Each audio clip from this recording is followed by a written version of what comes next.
Good afternoon, world, and you're tuned in to today's version of Homage Speaks. I want to dive right in, and I want to get to discussing our beloved Russell Westbrook. A few of y'all know me that I've been a Thunder fan for a long time due to the fact of the organization picking my favorite player, Kevin Durant, Adam James Harden, and Adam Russell Westbrook. But this season was the first time that two of those players were not on that team, left with Russell to fend for itself. And I'm not here to necessarily bash Russell like everybody is, or I'm not necessarily here to save Russell from his own self destruction. What I'm here to do is just to talk basketball to you guys, and hopefully Russell can get this message and he hear it, and he understand that I respect his ability and I respect his craft, and I'm just trying to hold him accountable for the type of player that he is and what type of player he has to become in order to be the champion that he wants, and to get the respect around the league and around the fans of the game that he wants. Russell, you have to add efficiency to your approach. Your reckless style of play is going to get you what it got you this year. Yeah, you can carry your team to the playoffs, but you're going to lose to the first round, especially in the first round series that you had a good chance of winning. I'm not going to try to shift all the blame to you. You know, I blame Sam Presti.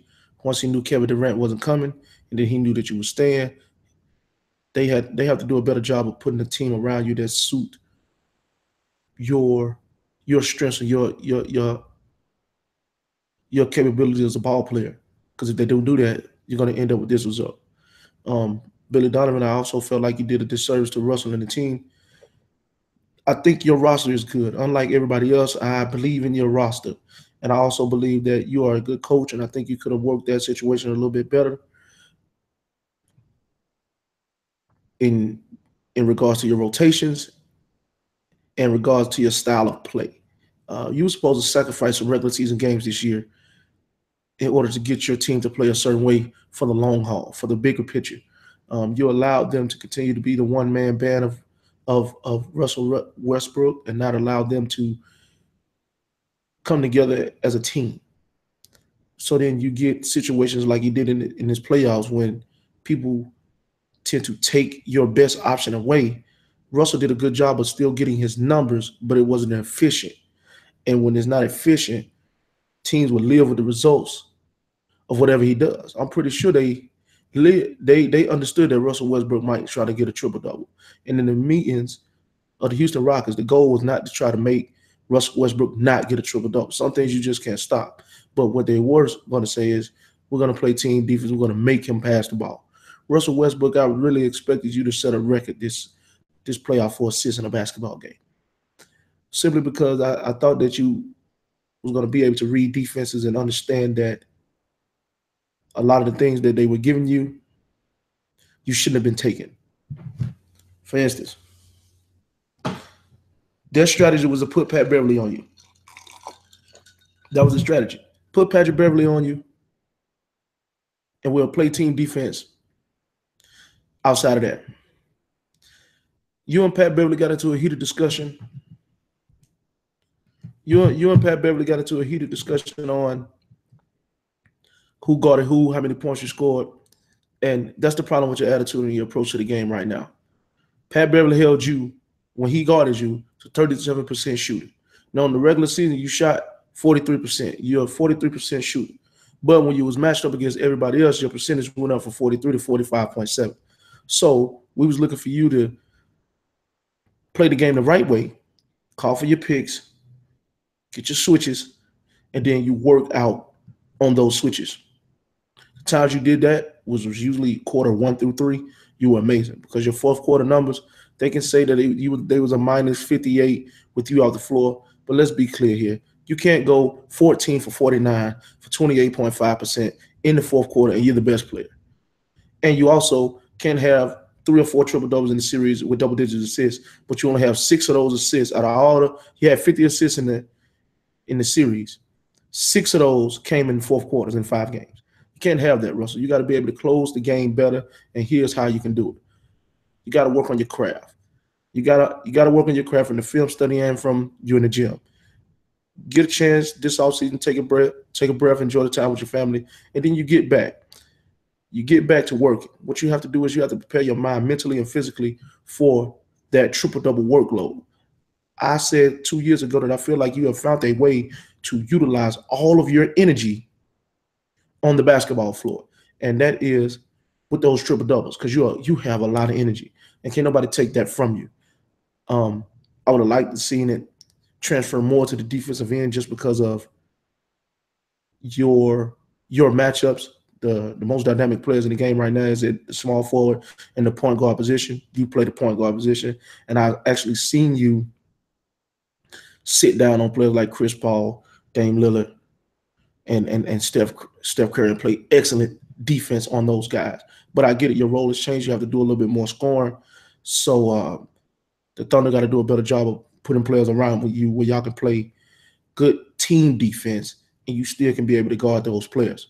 Or they can switch it up like most other teams do and have their bigger, faster guard the smaller point guard. But I don't think that fits your style. I think you would like to go up against and compete against those guys who are checking you. So there's nothing wrong with that. But you also have to understand this too.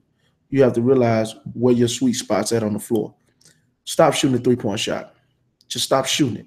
You're bailing the defense out every time you take that shot. There's a settlement. We don't want the settlement. We want you to get all your money.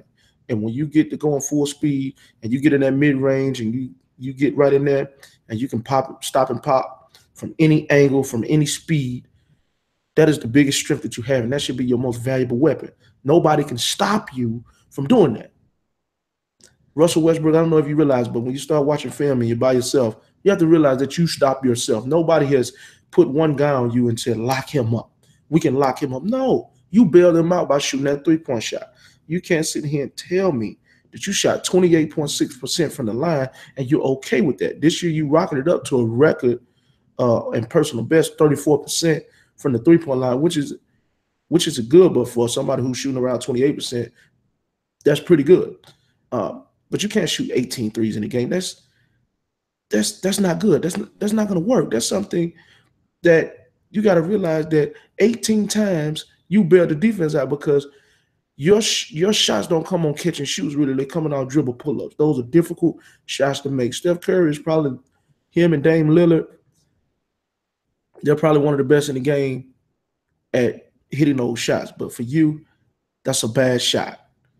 That's a good shot for them because that's their shot. For you, you're bailing out the defense when you take a shot like that. And we look forward to seeing you work on your game. I've also seen you the last couple of years add the low post game to your attack. That's something else you need to continue to work on. Get to those spots on the floor where you can demand a double team. And once you demand a double team, then you can start diming people and getting the assists that you're looking for. The passing lanes will open up for you, and you'll be able to get those guys the ball in better positions to score to help you in the long run in the fourth quarters. Because when you don't do that, you're not really getting double teamed, Russell. What you're getting is you get in so deep, you get in a little too deep, and then everything just converges on you, opposed to getting to your spots on the floor where they have no choice but to double you because the statistics say Russell is going to punish me right here. And if we don't double him right here, he's going to punish us all night. That's the kind of respect that you want from NBA executives and coaching staffs when they're building a strategy against you, because I really feel like the strategy against Russell Westbrook is he'll shoot himself out of it. And people are willing to live with the results. And you're too good of a player for people to live with the results of your play. The results they should be living with of your play is when you lighten them up efficiently. Work on the efficiency part of your game, Russell, and you'll be able to take your team and yourself to the level that you want to be. And with that being said, this ends today's edition of Homage Speaks.